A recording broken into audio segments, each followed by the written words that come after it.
Hello, and welcome to the UKG Ready Attestation module demo with APlus Payroll. My name is Jessica Nottingham. I am a time and scheduling specialist here at APlus, and I'm here to show you what attestation does and how it might be able to benefit your organization. Attestation is a confirmation that information is true and accurate. Employees can attest that they are complying with regulations and company policies, for example. Attestation can help your organization remain in compliance with state and federal regulations, as well as help you monitor and maintain safety. Also, attestation data can be compiled into reports for audit purposes, disciplinary action, and lots more. Some examples of uses of attestation include when employees clock in, they are prompted for any symptoms of illness.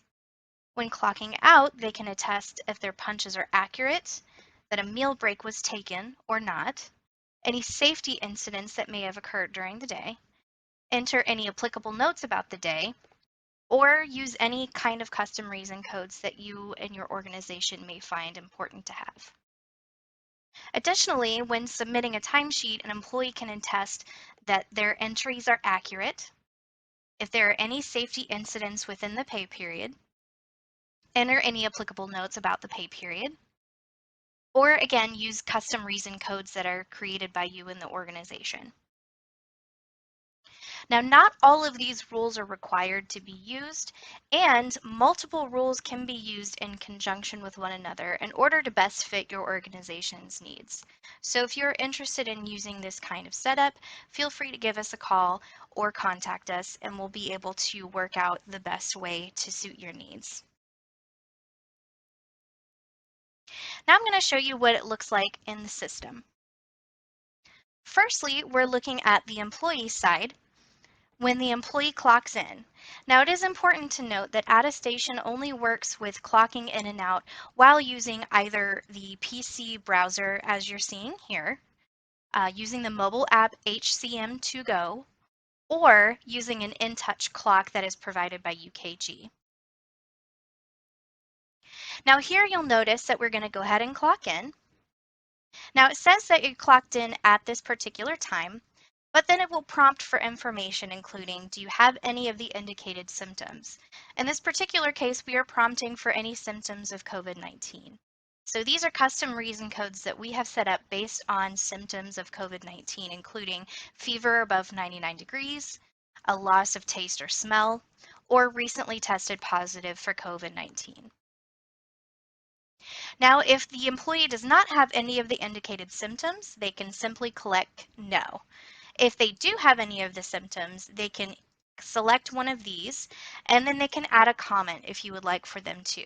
You may also mark this as required if you would like, but not necessary if you don't want to. So for this particular case, we're going to go ahead and click no. And it shows that we are clocked in at the time that we clicked the button. So it does not wait until after we are done with the attestation workflow as the employee. It takes our punch at the moment we clicked the button.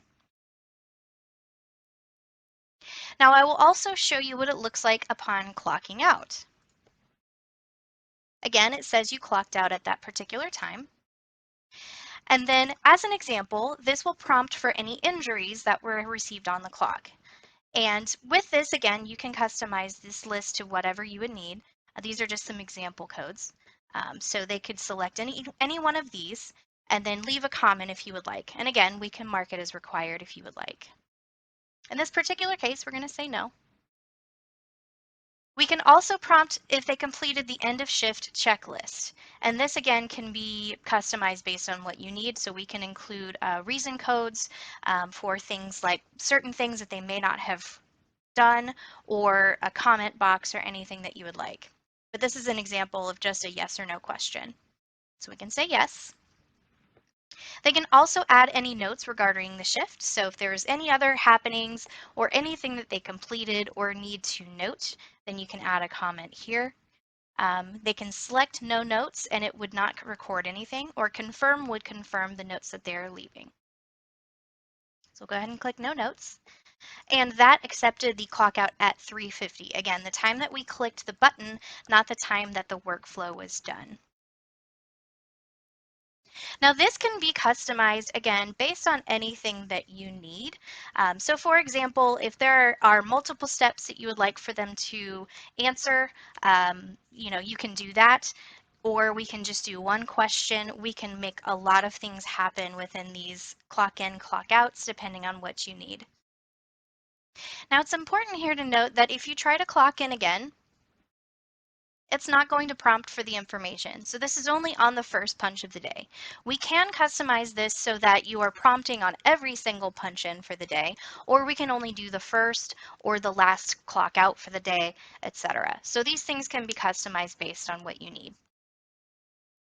Now, another thing I'd like to show you as well is submitting timesheets. So for this particular employee, we've got a timesheet that we have reviewed and we are ready to submit our timesheet. You can also have the information to be prompted for upon submitting a timesheet through Attestation. So in this case, the employee is just going to click submit and it pops up with a submit for approval. Once the timesheet is submitted for approval, any further modification would not be allowed. Do you want to continue? And they can make comments as well. Now this can be customized again based on what you need. You can also have yes or no questions and other things like that.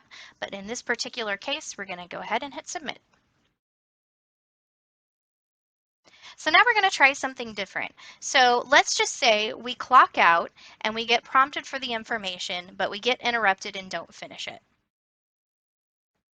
So again, we get prompted for this information, but let's just say we're just going to hit this X and close out of it. Now you'll notice here at the top right, we now have a 1 indicator on our mailbox. So if we click on that, that still leaves this attestation workflow in the to-dos. So the employee, by closing out of that, is not completely exempt from filling out this information. They still have the to-do item to do. And so they would be able to go through and still fill this out. So they can still say no, and then yes, no notes. And that's done.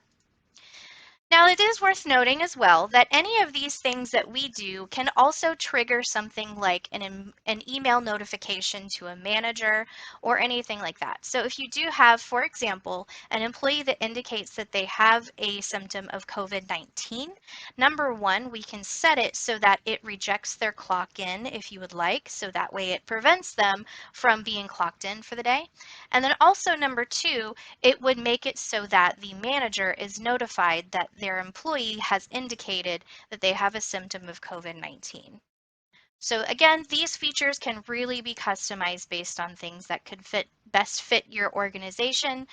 If these things are interesting to you, feel free to contact us and we can walk you through it.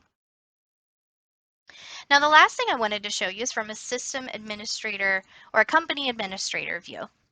So this is just an example of a way that COVID-19 attestation information can be used, for example. So we've set up this COVID-19 Hub tab that has all of this information on here. Now the employees list is something that is populated from the employee information screen, but we're looking at this vaccination status widget right here. And so we've set up a button for employees to use. In this example, the employee has vaccination status, and this does not necessarily clock them in or out. It's just getting information from the employee. So if you click vaccination status, they can indicate their vaccination status and say if they've received a booster, if they're fully vaccinated, partially vaccinated, etc. And again, you can customize this list. So we're going to say that he received his booster. Now that information in this particular instance feeds directly into this graph. And so with this, what we would be able to do is refresh this information, and that pulls in directly from that data that was just submitted. So these are all of the employees within this organization that have indicated their vaccination status or lack thereof. And this is just an example of the way that you can use attestation information to best suit your needs and things like reporting and analysis and things like that. If you would like more information on the Attestation module or would like to have a demo for your company specifically, you can contact your client support specialist, or you can also contact me. My name is Jessica Nottingham, and my email address is jess@apluspayroll.com. Thank you so very much and have a great rest of your day. Bye-bye.